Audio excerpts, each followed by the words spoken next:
सो hello दोस्तों, welcome back to my new video. सबसे पहले डिस्क्लेमर देना चाहूँगा कि इस वीडियो को प्योरली एजुकेशनल पर्पस के लिए ही रिकॉर्ड कर रहा हूँ। मैं कोई भी बाई या सेल का रिकमेंडेशन इस वीडियो के माध्यम से मैं आप लोगों को नहीं दे रहा हूँ।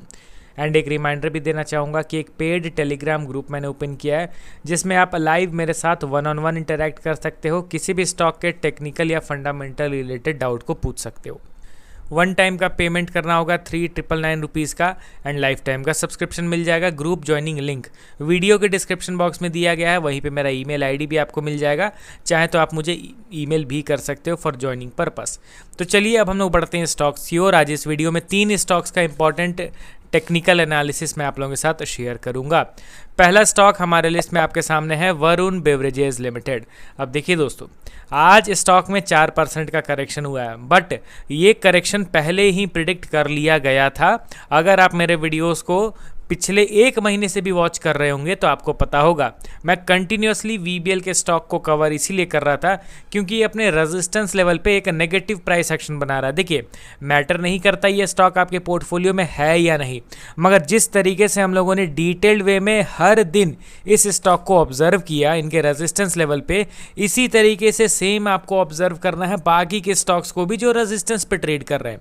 ऐसा नहीं है कि वीबीएल का स्टॉक रेजिस्टेंस पे एम पैटर्न बना के गिर गया, अगला स्टॉक एम पैटर्न बना के नीचे नहीं गिरेगा, वैसा नहीं है। टेक्निकल एनालिसिस सारे स्टॉक्स के लिए सेम एप्लीकेबल रहते हैं। अब वीबीएल करंटली 4% डाउन हो गया, 494 के लेवल पे ये अभी अवेलेबल है।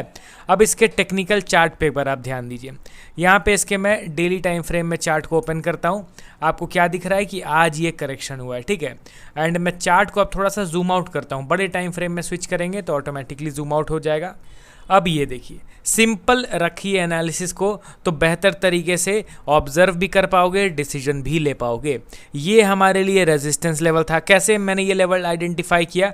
क्योंकि इसी पर्टिकुलर लेवल पे पिछले 2 बार हम लोगों ने करेक्शन फेस किया, उस बेसिस पे मैंने यहाँ पे इस रेजिस्टेंस को ड्रॉ किया।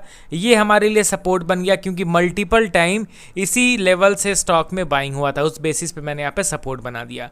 अब 2 लेवल्स हम लोगों के सामने अवेलेबल हैं। अब यहाँ पे आप ध्यान दीजिए, स्टॉक ने सपोर्ट का ब्रेकडाउन किया।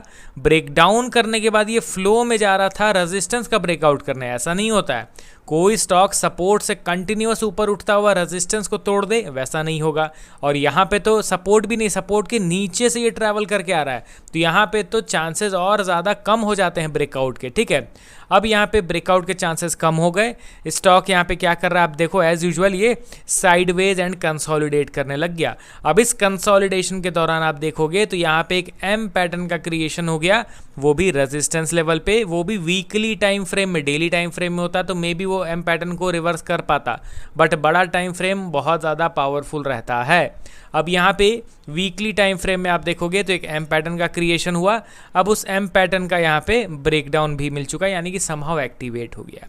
मतलब रेजिस्टेंस पे कोई बेयरिश प्राइस एक्शन बने तो हम लोगों को समझ जाना है कि अभी ये स्टॉक नीचे गिरेगा।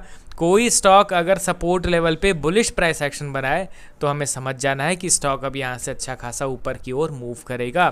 तो अब टॉप लेवल से यहाँ पे करेक्शन हो रहा है, मैं क्या एक्सपेक्ट करके चलूँगा? इस सपोर्ट लेवल तक। इस सपोर्ट लेवल पे अब मैं आने का इंतज़ार करूँगा क्योंकि ये हमारे लिए अब बनाया हुआ इम्पॉर्टेंट सपोर्ट लेवल है, जो कि है क्लोज टू 430 लेवल।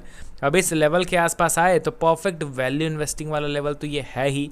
एंड देखिए, यहाँ पे इस सपोर्ट पे आके ज़रूरी नहीं कि इस सपोर्ट से ये रिवर्स ही करे, क्या पता इस सपोर्ट पे वीकनेस बरकरार रहे एंड ये ब्रेक डाउन कर दे, तो ऐसा भी हो सकता है। तो इसीलिए इस सपोर्ट पे आए तो हमें न्यूट्रल माइंडसेट रखना है। जैसा न्यूट्रल हम लोग यहाँ पे हो गए थे ना रेजिस्टेंस पे आते ही, वैसा ही न्यूट्रल हम लोग को सपोर्ट पे आने के बाद भी हो जाना है। यहाँ पे कुछ एक तरफा सोच लेके नहीं चलना है, ठीक है। मार्केट है, कुछ भी हो सकता है। Let the big players decide कि स्टॉक को ऊपर लेके जाना है या फिर नीचे लेके जाना है।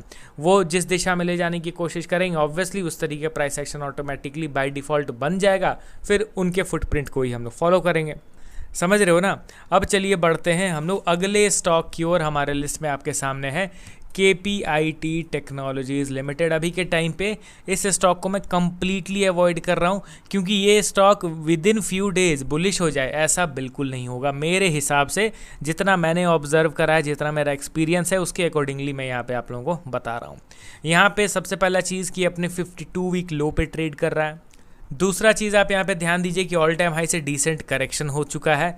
तो इन दोनों कंडीशंस के बाद स्टॉक को सबसे पहले लॉन्ग कंसोलिडेशन फेज़ यहाँ पे बनाना पड़ेगा। एक बहुत बड़ा कंसोलिडेशन चालू होगा एंड वो कंसोलिडेशन बड़ा मैं कह रहा हूँ, इट मीन्स क्या है कि at least 6 to 8 months, minimum 6 to 8 months का कंसोलिडेशन रिक्वायर्ड है। तो जब हमें पता चल गया कि ये स्टॉक को अगर रिवर्स करना भी है तो वो 6 महीने मिनिमम एक लेवल पे ट्रेड करेगा, उसके बाद ही जाके वो बुलिश बन पाएगा। इसका मतलब तो पिक्चर क्लियर है कि 5-6 महीने के पहले कुछ खास रिवर्सल होने नहीं वाला।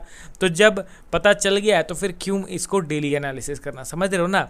यहाँ पे क्लियर कट में आप लोग, हाँ बीच में अगर कुछ वियर्ड मूवमेंट्स होते हैं, ट्रैप वाले सिचुएशंस क्रिएट होते हैं, तो ज़रूर एक वीडियो अपलोड करके बीच बीच में आप लोगों को अवेयर करूंगा मैं। बट अभी के टाइम पे KPIT को थोड़ा समय लगने वाला है, अपने सपोर्ट पे ट्रेड कर रहा है। क्या पता इस करंट सपोर्ट पे ही ये स्ट्रॉन्ग बेस बना के फाइनली रिवर्स कर जाए, बट रिवर्स करने से पहले भी अच्छा खासा समय लगेगा, ये चीज़ मैं आप लोगों को बता रहा हूँ, ठीक है। तो ये KPIT टेक्नोलॉजीज़ का हम लोगों ने कवर किया। अगला और लास्ट स्टॉक हमारे लिस्ट में जिसमें आज तगड़ा बाइंग मोमेंटम हुआ है, स्टॉक का नाम है डिक्सन टेक्नोलॉजीज़ लिमिटेड। अब इसके प्राइस बिहेवियर को ऑब्जर्व कीजिए। तो हम लोगों ने एक रेजिस्टेंस लेवल ड्रॉ किया था जो पहले स्टॉक का इंपॉर्टेंट सपोर्ट लेवल था। आप देख रहे हो ना, ये स्टॉक का इंपॉर्टेंट सपोर्ट था एंड इस सपोर्ट को स्टॉक ने ब्रेक डाउन किया, तो हम लोग इसको रेजिस्टेंस कंसीडर कर लिए कि नहीं भाई अब ये स्टॉक का रेजिस्टेंस बन गया है। अब आप यहाँ पे ध्यान दीजिए, उस रेजिस्टेंस लेवल को अच्छे खासे कैंडल स्टिक के साथ आज स्टॉक ने ब्रेकआउट दे दिया है। यहाँ पे वॉल्यूम का कंफर्मेशन देखा जाए तो डेली टाइम फ्रेम में वॉल्यूम में ज़बरदस्त स्पाइक है, बट क्योंकि मैं पर्सनली वीकली कैंडल स्टिक पे ज़्यादा प्रेफर करता हूँ, स्पेशली इन ब्रेकआउट सिनेरियोज, तो यहाँ पे मैं वीक एंड होने का इंतज़ार करूँगा। अब देखिए दोस्तों, मैं अपना स्ट्रेटजी अगर बताऊँ तो मैंने लोअर लेवल पे भी स्टॉक को बाई किया है। क्यों? यहाँ पे कोई वैसा प्राइस एक्शन नहीं बना था, बट स्टिल मैंने यहाँ पे स्टॉक को इसीलिए खरीदा था क्योंकि वैल्यूएशन उस समय बहुत चीप हो गया था स्टॉक का, एंड प्राइस वाइज भी देखोगे तो एटलीस्ट 40-50% का करेक्शन हो गया था। तो उस बेसिस पे मैंने ऑलरेडी कुछ क्वांटिटी लोअर लेवल पे खरीदा था। अनेक वीडियोस भी मैंने अपलोड किए थे कि ये वैल्यू इन्वेस्टिंग वाला लेवल है। अब यहाँ पे मुझे कंफर्मेशन चाहिए for putting my remaining amount in shares, ठीक है। तो उसके लिए मुझे अब थोड़ा कंफर्मेशन चाहिए। अब कंफर्मेशन कब मिलेगा? वीक एंड होते होते। वीक एंड में कंफर्मेशन मिल जाता है क्योंकि डेली टाइम फ्रेम में ट्रैप वाले सिचुएशंस बहुत बनते हैं, बट वीकली टाइम फ्रेम में ट्रैपिंग सिचुएशंस बहुत कम बनते हैं, ठीक है, एंड डेली टाइम फ्रेम में थोड़े ज़्यादा बनते हैं। तो यही चीज़ मैं आप लोगों को बता रहा हूँ। अब देखते हैं कि वीकेंड होते होते एक स्ट्रॉन्ग बुलिश क्लोजिंग मिलता है या फिर ये वापस से रिवर्स करके नीचे क्लोज हो जाता है। अब आप अपना पॉइंट ऑफ व्यू बताइए इन तीनों स्टॉक्स के रिगार्डिंग। मिलता हूँ नेक्स्ट वीडियो के साथ। Okay then, bye bye.